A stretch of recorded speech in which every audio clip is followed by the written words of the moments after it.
사람들이 나를 만만한 사람이나 동네북으로 생각하고 있지는 않나요? 만약 그렇다면 처음부터 나를 그런 사람으로 치부하지는 않았을 겁니다. 아마 3번 이상 반복적인 어떤 행동을 경험하면서 이 사람은 이렇게 봐도 괜찮겠구나 하고 나를 규정했을 겁니다. 혹시 여러분은 예수님처럼 타인을 생각하고 배려하며 솔선수범하는 사람인가요? 그렇다면 나도 모르게 이런 말이 입 밖으로 나왔을지도 모릅니다.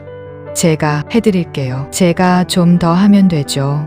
혹은 남들이 꺼려 한다면 기꺼이 먼저 나서서 제가 할게요 라면서 희생정신을 아낌없이 발휘했을지도 모릅니다. 처음엔 사랑이었는데 어느 순간부터는 내가 없으면 일이 안 굴러가는 것처럼 돼버리고 고마움은 사라지고 당연함만 남고 결국 마음 한쪽이 서늘해집니다. 교회 안에서도 똑같습니다. 기도 제목 들어주고 챙겨주고 대신 맡아주고 그러다 보면 좋은 사람이 아니라 편한 사람이 되어버리는 순간이 오지요.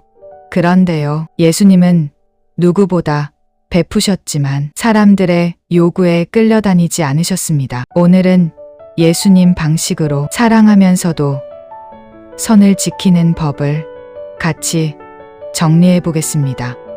우리 주변에서 일어날 법한 이야기를 들려드릴게요. A 집사님은 원래 도와주는 걸 좋아하시는 분입니다. 봉사팀에서 누가 빠지면 제일 먼저 빈자리를 채우고 행사 때 음향이 고장나면 본인이 알아보고 누가 마음이 힘들다 하면 밤늦게까지 통화해줍니다. 처음엔 다들 말하지요. 집사님 덕분이에요. 그런데 시간이 지나면 분위기가 달라집니다. 어느 날은 이런 메시지가 옵니다. 집사님 오늘도 가능하시죠? 집사님 그건 집사님이 제일 잘하시잖아요. 집사님이 해주셔야 마음이 놓여요. 거절하려고 하면 또 이런 말이 따라옵니다. 사랑이잖아요. 섬김이잖아요. 믿음이 있으면 할 수 있잖아요. A 집사님은 그냥 웃으면서 또 합니다. 근데 속으로는요. 왜 내 사정은 아무도 안 물어보지? 나도 힘든데 내가 안 하면 나는 나쁜 사람이 되나? 이 감정이 쌓입니다. 결국 어느 날 작은 일 하나에서 터집니다. 말은 안 했지만 표정이 굳고 말투가 날카로워지고 뒤늦게 제가 요즘 너무 힘들어요라고 말하지만 이미 관계는 어색해져 버립니다. 이게 참 흔한 흐름이지요. 사랑으로 시작했는데 의존, 구조로 바뀌고 마지막엔 폭발로 끝나는 흐름입니다. 예수님은 이 흐름을 아주 일찍 끊으셨습니다. 예수님이 사람들을 고치시고 귀신을 쫓아내시고 말씀을 전하실 때마다 군중이 몰렸지요. 사람들은 더 원합니다. 더 고쳐달라, 더 보여달라, 더 도와달라. 그런데 예수님은요, 사람들이 가장 몰릴 때 오히려 조용히 물러가십니다. 한적한 곳으로 가서 기도하십니다. 왜 그러셨을까요? 예수님이 사랑이 부족해서가 아닙니다. 예수님은 지금 내가 해야 할 일을 놓치지 않으시려는 겁니다. 사람들의 필요는 끝이 없습니다. 하지만 사명은 방향이 있습니다. 예수님은 필요에 휩쓸리지 않고 기도로 우선순위를 다시 잡으신 겁니다. 또 어떤 장면에서는 사람들이 예수님께 뭔가를 얻으려고 다가올 때 예수님은 바로 네 해줄게 하지 않으시고 질문을 던지십니다. 내게 무엇을 원하느냐? 왜 나를 찾느냐? 이 질문은 단순한 정보가 아니라 정말 필요한 것과 숨은 동기를 드러내는 질문이지요. 예수님은 사랑을 베푸시되 의존과 착취의 구조가 자리 잡지 않게 사람들의 마음을 먼저 보셨습니다. 여기서 포인트가 하나 나옵니다. 사랑은 무조건 수용이 아닙니다. 사랑에는 질서가 있습니다. 우선순위가 있고 경계가 있고 책임이 있습니다. 예수님은 사람을 외면하신 게 아니라 사람의 요구에 지배당하지 않으신 겁니다. 오늘부터 바로 쓰는 예수님 방식을 소개해 드릴게요. 첫째, 즉답하지 말고 기도하고 답드리겠습니다. 한 박자 두기. 부탁이 들어오면 보통 세 가지 감정이 동시에 올라옵니다. 1. 거절하면 미안하다. 2. 내가 해야 한다는 책임감. 3. 안 하면 내가 나쁜 사람처럼 보일까 두렵다. 이 감정으로 바로 네 해버리면 그 다음부터는 계속 끌려갑니다. 그래서 예수님처럼 물러나는 시간을 만드는 겁니다. 짧아도 좋습니다. 말은 이렇게 하시면 됩니다. 말씀해 주셔서 감사해요. 제가 기도하고 답 드리겠습니다. 오늘 안에 바로 답 드리기보다 기도하고 내일 말씀드릴게요. 제가 감당할 수 있는 범위를 기도하며 정리해서 알려드릴게요. 이 한 박자가요. 여러분을 살리고 관계도 살립니다. 왜냐하면 즉흥적인 감정이 아니라 하나님 앞에서 기준을 다시 잡게 해주니까요. 둘째, 내가 해줘야 굴러가는 구조가 되면 역할과 프로세스를 세워 분산시키기.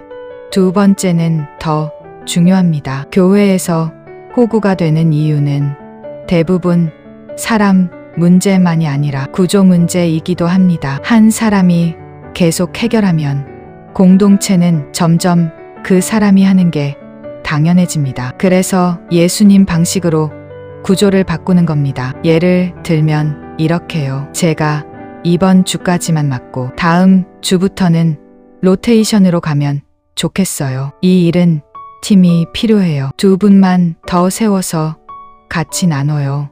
제가 다 하면 빠르긴 한데 교회가 건강하려면 시스템이 있어야 해요. 여기서 핵심 문장 하나만 기억하시면 됩니다. 도와드릴게요가 아니라 함께 하자로 바꾸는 것. 혼자 부담을 지는 구조를 함께 책임지는 구조로 바꾸는 것이 예수님 방식과 닮았습니다. 오늘 실천은 딱 두 가지입니다. 1. 부탁이 오면 즉답 대신 기도하고 답 드리겠습니다 라며 한 박자 두기. 이 반복되는 부탁은 개인에게 몰아주지 말고 역할과 절차로 분산시키기. 성도님, 사랑을 줄이자는 말이 아닙니다. 사랑을 오래 가게 하자는 말입니다. 지치지 않고 미워지지 않고 무너지지 않고 끝까지 사랑하기 위해 예수님처럼 질서를 세우는 겁니다. 하나님, 제가 사랑한다는 이유로 끌려다니지 않게 하시고 제가 해야 할 우선순위를 지키며 사랑 안에서 지혜롭게 선을 세우게 해주세요. 아멘. 다음은 선한 일 앞에서도 이용당하지 않은 느헤미야 이야기를 다뤄볼게요.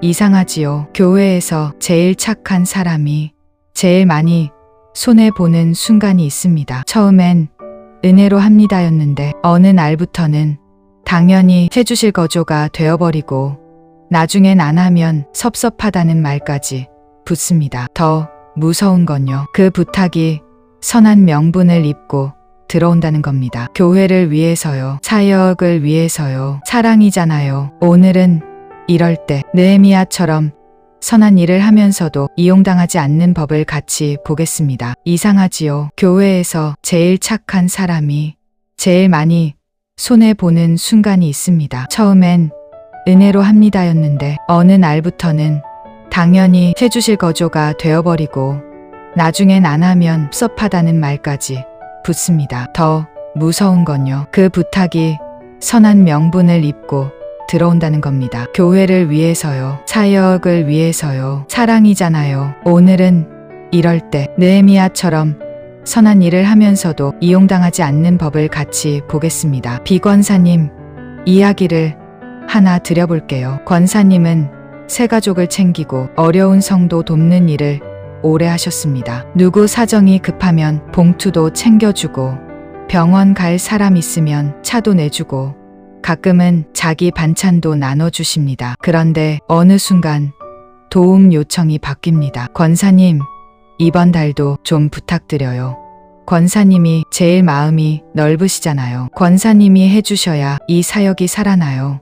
처음엔 권사님도 내가 더 하면 되지 하고 넘깁니다. 근데 이상한 장면이 반복됩니다.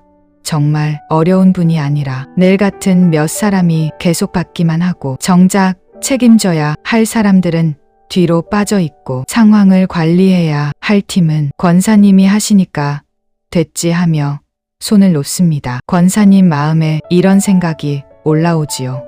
이건 돕는 게 아니라 버릇을 키우는 건가? 내가 선한 일을 하는데 왜 마음이 점점 거칠어지지? 여기서 대부분이 고민합니다. 거절하면 내 믿음이 작아 보일까? 거절하면 사랑이 없는 사람으로 보일까? 그런데 느헤미야는요, 사랑이라는 명분으로 포장된 부당함을 그대로 놔두지 않았습니다. 첫째, 내부 착취 구조를 보고 즉시 바로잡았습니다. 느헤미야가 예루살렘 성벽을 재건할 때 공동체 안에서는 다른 문제가 터집니다. 가난한 사람들이 먹고 살기 어려워 땅과 집을 저당 잡히고 빚을 갚으려고 자녀를 종처럼 내놓는 일까지 생깁니다. 그런데 그걸 누가 만들었느냐 하면 외부 사람이 아니라 같은 공동체 안의 유력자들이었습니다. 우리도 힘드니 어쩔 수 없다는 명분으로 약한 사람을 더 약하게 만드는 구조가 만들어진 겁니다. 느헤미야는 그걸 보고 좋은 게 좋은 거지 하고 넘어가지 않습니다. 즉시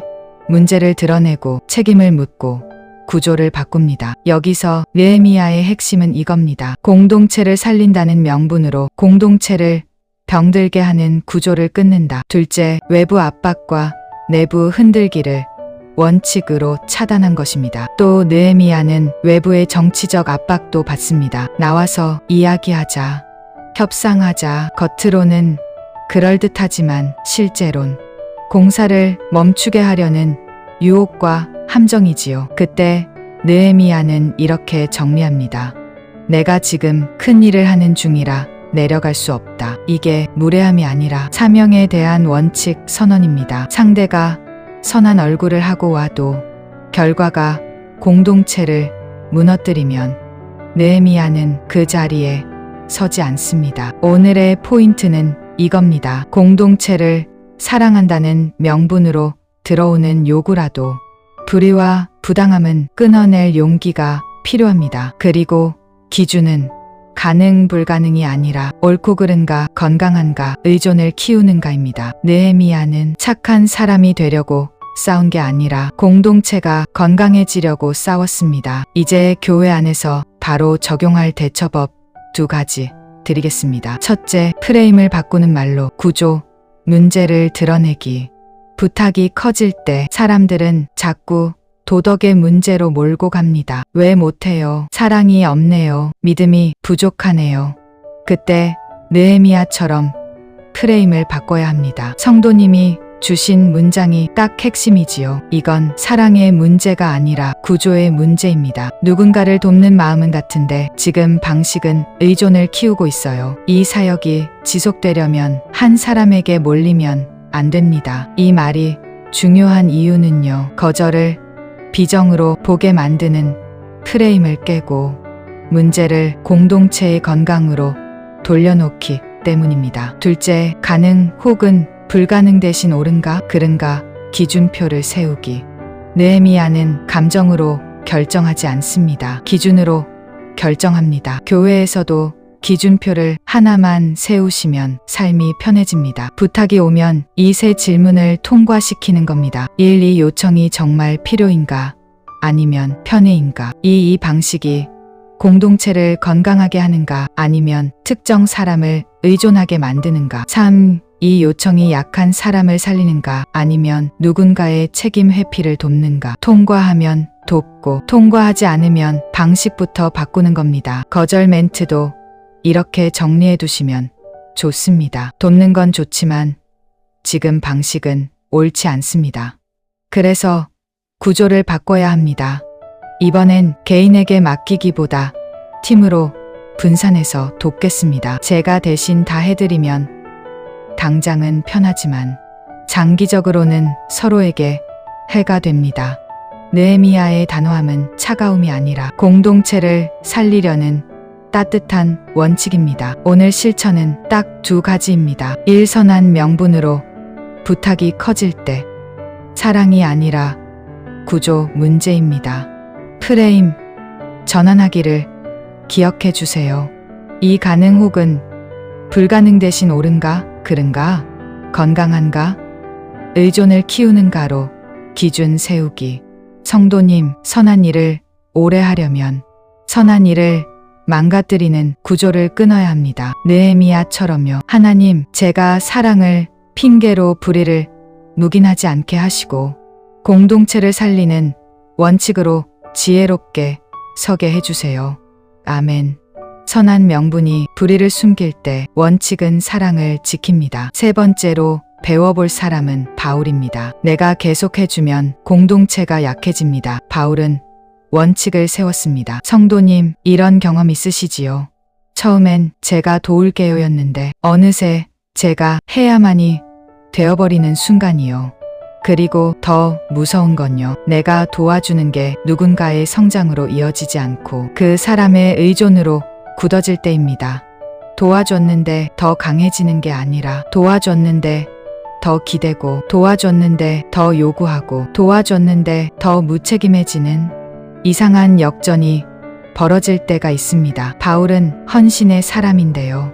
그 헌신이 공동체를 병들게 하지 않도록 원칙과 책임을 아주 분명하게 세운 사람입니다. 오늘은 바울 방식으로 사랑을 성장으로 연결시키는 방법을 정리해 보겠습니다. C 집사님 이야기를 드려볼게요. C 집사님은 청년부를 오래 섬기셨고 행정도 잘하시고 자료도 꼼꼼합니다. 그러다 보니 자연스럽게 일이 몰립니다. 처음엔 다들 이렇게 말합니다. 집사님 덕분에 우리가 살아요. 집사님이 하시면 완벽해요. 근데 어느 순간부터요. 사람들이 준비를 안 합니다. 집사님이 어차피 정리해 주시잖아요. 단톡방엔 요청만 쌓이고 정작 맡은 사람은 늦거나 빠지거나 그걸 집사님이 또 메웁니다. 결국 CC 집사님이 지칩니다. 그런데 웃긴 건요. C 집사님이 힘들다고 말하면 누군가는 이렇게 말합니다. 왜 그렇게 예민하세요? 사역은 원래 희생하는 거예요. 여기서 C 집사님은 갈등합니다. 거절하면 사랑 없는 사람처럼 보일까봐 한 번 더 하다가 마음이 닳아버립니다. 성도님, 이건 성품 문제가 아니라 구조 문제이고 바울은 이걸 아주 정확히 봤습니다. 바울이 어떻게 섬겼는지 알아볼게요. 첫째, 자비량으로 부담을 줄여 공동체를 살리다. 바울은 복음을 전하면서도 어떤 상황에서는 스스로 일했습니다. 자비량으로 생활비를 감당하지요. 왜 그랬을까요? 바울이 사역자 대우를 받을 자격이 없어서가 아닙니다. 오히려 바울은 공동체가 복음 때문에 경제적으로 무너지거나 사역이 돈 문제로 오해받지 않도록 일부러 부담을 낮춘 겁니다. 여기서 중요한 포인트가 하나 나옵니다. 바울의 섬김은 사람을 편하게 만드는 섬김이 아니라 복음과 공동체를 건강하게 만드는 섬김입니다. 둘째, 질서를 무너뜨리는 태도에는 분명한 기준을 제시하다. 또 바울은요, 공동체 안에서 질서를 무너뜨리는 태도, 이를테면 책임 회피, 무임승차, 게으름, 분란, 이런 것들을 사랑이라는 이름으로 덮지 않습니다. 그냥 불쌍하니까로 끝내지 않고 분명한 권면과 기준을 줍니다. 왜냐하면 무책임을 방치하면 진짜 어려운 사람이 피해를 보게 되고 헌신하는 사람만 쓰러지고 공동체 전체가 병들기 때문입니다. 바울은 따뜻하지만 흐리지 않습니다. 사랑은 하되 원칙을 세웁니다. 바울의 관점은 이 한 줄로 정리됩니다. 베풀음은 공동체를 성장시키는 방향이어야 합니다. 의존과 무임승차를 키우면 결국 모두가 병듭니다. 그러니까요. 도와주는 건 선한데 도와주는 방식이 사람을 망치면 그건 선한 결과가 아닙니다. 오늘부터 바로 쓰는 바울 방식을 알아볼게요. 이제 바울의 톤을 그대로 가져와서 교회에서 바로 쓸 수 있게 정리해 드리겠습니다. 첫째, 성숙 프레임으로 거절을 사랑으로 다시 정의하기. 요청이 들어올 때 거절하면 대개 죄책감을 심어주는 말이 따라옵니다. 사랑이면 해줘야죠. 섬김이면 참아야죠. 그때 바울식 성숙 프레임이 필요합니다. 제가 계속 해드리면 지금은 편해지시겠지만 장기적으로는 도움이 안 됩니다. 이번에는 제가 대신하기보다 본인이 해보셔야 성장하실 것 같아요. 제가 도울 수는 있는데 제가 다 하면 공동체가 약해집니다. 이 말의 핵심은요, 거절이 아니라 성장을 위한 방향 제시입니다. 상대가 마음이 상하지 않게 하면서도 의존 구조는 끊는 말이지요. 둘째, 책임 분담을 문장으로 확정하기. 바울은 분명함을 남깁니다. 어느 정도까지는 내가 하고 어느 부분은 내가 해야 한다. 이걸 흐리면 반복됩니다. 그래서 성도님이 주신 문장 구조가 최고입니다. 다음부터는 A까지만, B는 본인이, C는 팀에서. 이걸 실제 사례로 바꾸면 이렇게 됩니다. 제가 이번 주는 자료 템플릿 A까지만 만들게요. 내용 작성 B는 담당자님이 하시고 최종 점검은 C팀에서 같이 보지요. 제가 이번에는 연락만 돌릴게요. 섭외 각 조가 하고 진행 로테이션으로 맡아주세요. 제가 예산 정리까지만 하고 영수증 취합은 각자, 결산 보고는 회계팀이 하겠습니다. 이렇게 문장으로 확정하면 사람이 바뀌어도 시스템이 남습니다. 그리고 헌신하는 사람이 무너지지 않습니다.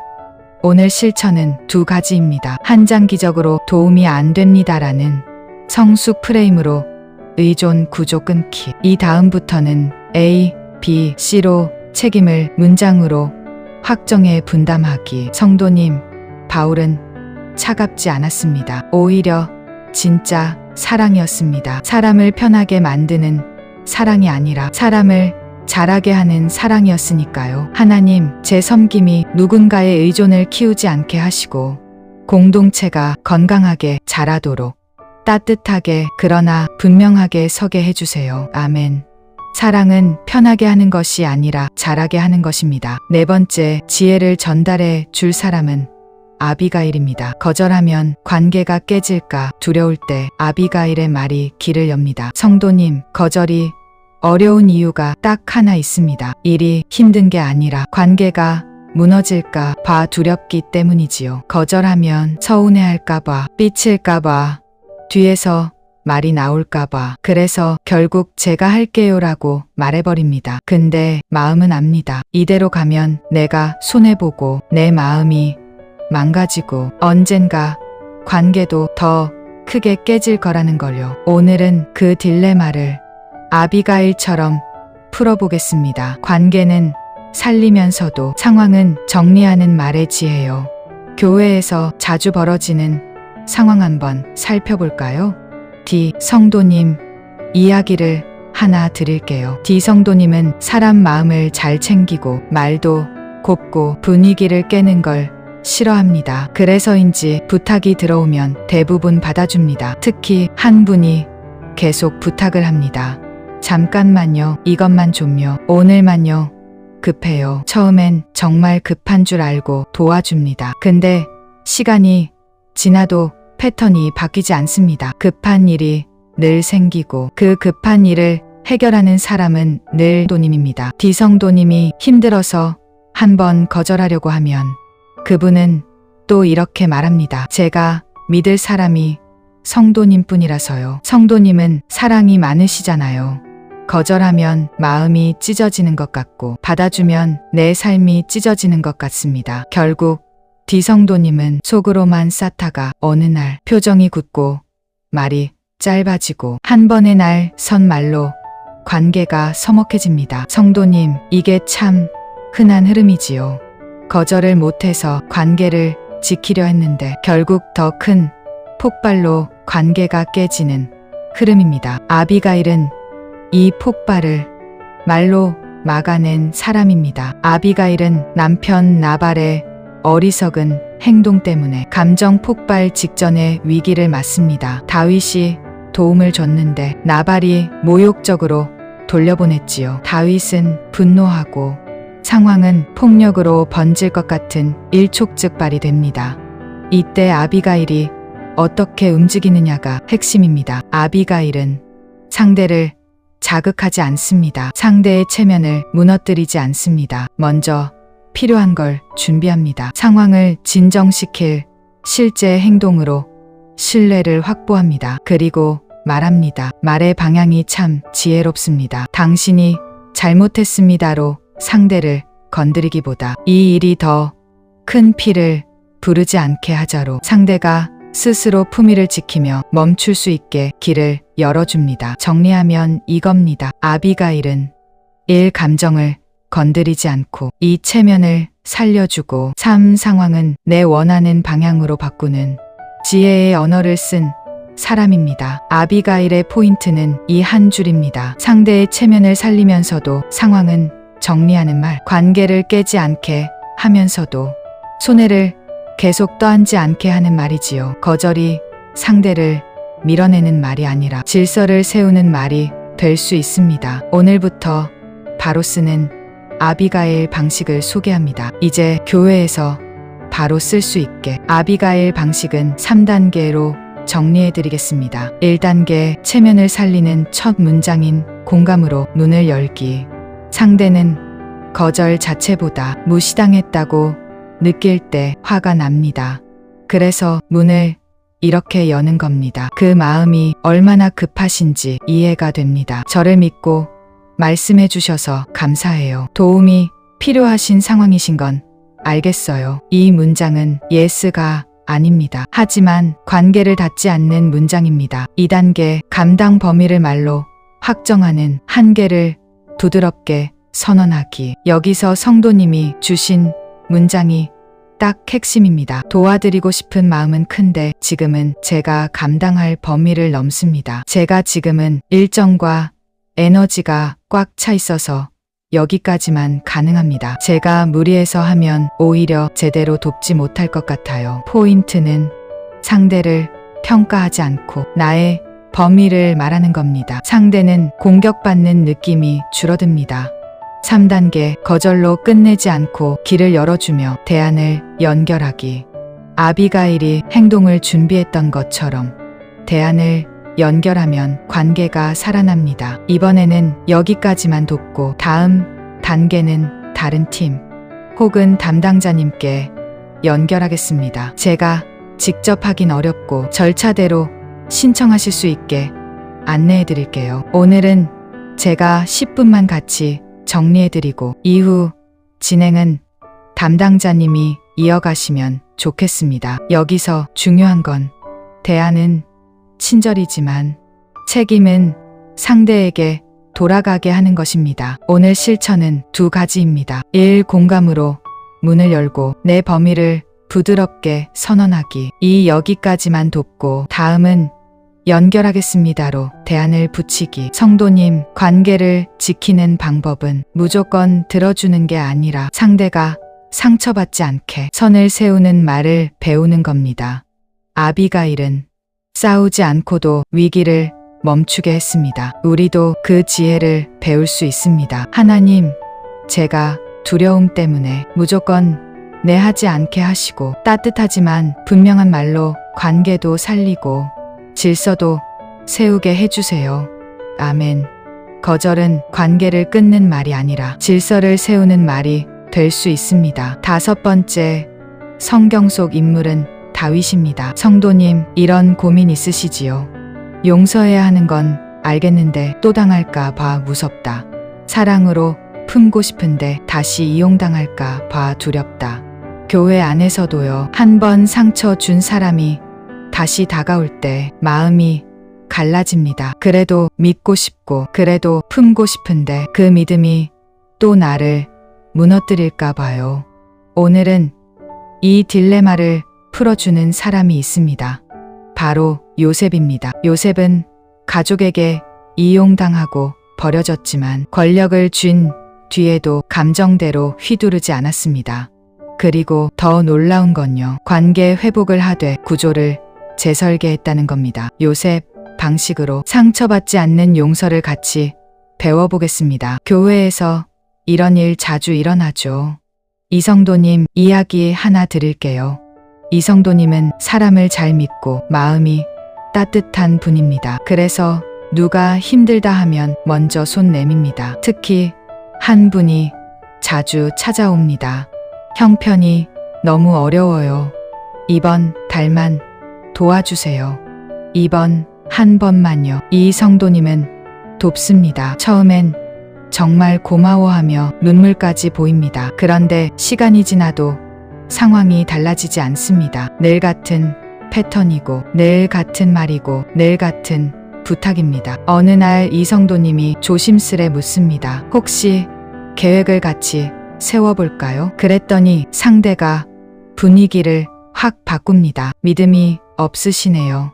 교회가 이럴 줄 몰랐네요. 마치 내가 나쁜 사람이 된 것처럼요. 이 성도님 마음이 무너집니다. 내가 사랑이 없는 건가? 내가 차가운 건가? 하지만 동시에 또 듭니다. 이게 정말 회복을 돕는 걸까? 아니면 의존을 키우는 걸까? 성도님, 이럴 때 필요한 게 있습니다. 무조건 받아주거나 무조건 끊어내는 게 아니라 검증 후 회복이라는 길입니다. 요셉이 그 길을 보여줍니다. 요셉은 형제들에게 팔려 노예가 되고 억울한 누명도 쓰고 감옥까지 갑니다. 인생이 통째로 꺾인 사람이지요. 그런데 하나님이 요셉을 세우셔서 애굽의 총리 자리까지 올립니다. 이제 요셉은 권력을 가졌고 형제들은 기근 때문에 먹을 것을 구하러 애굽에 옵니다. 여기서 요셉이 감정대로 했다면 어떻게 했을까요? 복수할 수도 있고 모른 척할 수도 있고 한 번에 다 용서해버릴 수도 있습니다. 그런데 요셉은 어떤 선택도 즉흥으로 하지 않습니다. 요셉은 형제들을 알아보지만 형제들은 요셉을 알아보지 못합니다. 이건 요셉에게 안전한 거리가 주어진 상황이지요. 요셉은 여기서 바로 품지 않습니다. 왜냐하면 그들이 정말 달라졌는지 확인해야 하기 때문입니다. 그래서 요셉은 몇 가지 장치를 둡니다. 형제들의 말을 확인하고 막내 베냐민을 데려오게 하고 상황을 흔들어 반응을 보게 하고 특히 중요한 건요. 예전처럼 약한 동생을 또 희생시키는지 아니면 책임을 지는지 그걸 보려는 겁니다. 결국 요셉은 형제들이 달라졌다는 증거를 봅니다. 누군가는 책임을 지려고 나서고 누군가는 약자를 지키려고 합니다. 그제야 요셉은 마음을 엽니다. 그리고 눈물로 자신을 드러냅니다. 요셉은 용서합니다. 하지만 그 용서는 아무 일 없던 것처럼이 아닙니다. 요셉은 관계를 회복시키듯 다시는 같은 비극이 반복되지 않도록 가족의 삶의 자리와 공급의 방식까지 정리합니다. 말 그대로 구조를 재설계합니다. 요셉의 지혜는 이겁니다. 무조건 용서로 끝내지 않고 검증으로 시작해서 회복 순서로 가는 것입니다. 사랑이란 이름으로 불신을 무시하지도 않고 상처를 덮지도 않고 그렇다고 복수로 가지도 않습니다. 요셉은 회복을 선택했지만 회복의 조건과 방식을 설계했습니다. 오늘부터 바로 쓰는 요셉 방식 소개합니다. 성도님, 삶에 바로 붙일 수 있게 요셉 방식은 3단계로 드리겠습니다. 1단계 감정대로 즉답하지 말고 확인 질문부터 하기. 요셉은 바로 품지 않고 먼저 확인했습니다. 우리도 같은 순서가 필요합니다. 교회든 가족이든 직장이든 다시 부탁이 올 때는 이 질문이 도움이 됩니다. 지금 상황이 어떻게 됐는지 제가 정확히 알고 싶어요. 이번에는 어떻게 달라질 계획이 있으신가요? 제가 돕는다면 본인도 어떤 부분을 책임지실 수 있을까요? 질문은 차가움이 아니라 회복을 위한 첫걸음입니다. 2단계 검증 기간을 정해서 작은 약속으로 확인하기. 요셉은 시험을 통해 반응을 봤지요. 우리도 검증 기간을 두면 좋습니다. 이번엔 한 번에 크게 돕기보다 사주만 작은 약속으로 가볼까요? 이번 달은 여기까지만. 다음 달은 변화가 확인되면 그때 다시 보겠습니다. 제가 돕는 범위를 정하고 그 안에서 함께 점검해요. 이건 의심이 아니라 서로를 지키는 안전장치입니다. 3단계 회복은 하되 구조를 바꿔서 재발을 막기. 요셉의 핵심은 여기입니다. 사람이 달라졌다고 느껴져도 구조가 그대로면 같은 일이 반복됩니다. 그래서 교회에서는 이렇게 바꾸시면 좋습니다. 개인이 단독으로 돕지 않고 팀이나 절차로 연결하기. 현금 지원만이 아니라 계획과 책임을 붙이기. 말문장도 요셉 톤으로 정리해드리면요. 도와드리고 싶은 마음은 있는데 다시 건강한 방향으로 가기 위해 확인이 필요합니다. 이번에는 제가 여기까지만 돕고 다음 단계는 절차에 따라 연결하겠습니다. 제가 계속 대신하면 잠깐은 편하지만 장기적으로는 서로에게 해가 될 수 있어요. 그래서 방식을 바꿔보겠습니다. 성도님, 이게 냉정이 아니라 지혜입니다. 요셉은 이 지혜로 용서가 다시 상처가 되는 일을 막았습니다. 오늘 실천은 두 가지로 정리해 보겠습니다. 1. 다시 오는 부탁에는 즉답 대신 확인 질문부터 하기. 2. 회복은 하되 검증기간과 구조를 반드시 붙이기. 성도님, 용서는 관계의 끝이 아니라 관계의 새 출발이 될 수 있습니다. 다만 요셉처럼 새 출발에 맞는 구조를 다시 짜야 합니다. 하나님, 제가 상처를 덮는 용서가 아니라 회복으로 이끄는 지혜로운 용서를 하게 하시고 검증과 질서를 통해 사랑이 오래가게 해주세요. 아멘. 용서는 검증 후 회복으로 사랑을 지키는 지혜입니다. 교회라는 공동체도 결국 사람들이 모이게 되고 직장이나 사회에서 겪게 되는 관계의 문제를 경험하게 됩니다. 다만 교회와 신자들의 다른 점은 우리는 하나님의 언어, 예수님의 언어, 신앙의 언어를 사용한다는 것입니다. 예수님의 성품, 신앙, 말씀을 닮아가는 것. 그것이 우리가 해야 할 사명입니다. 오늘 말씀을 통해 깨닫고 말씀이 도움이 되셨나요? 그럼 구독과 공유 그리고 좋아요 부탁해요. 말씀이 여러분을 늘 찾아가도록 할게요.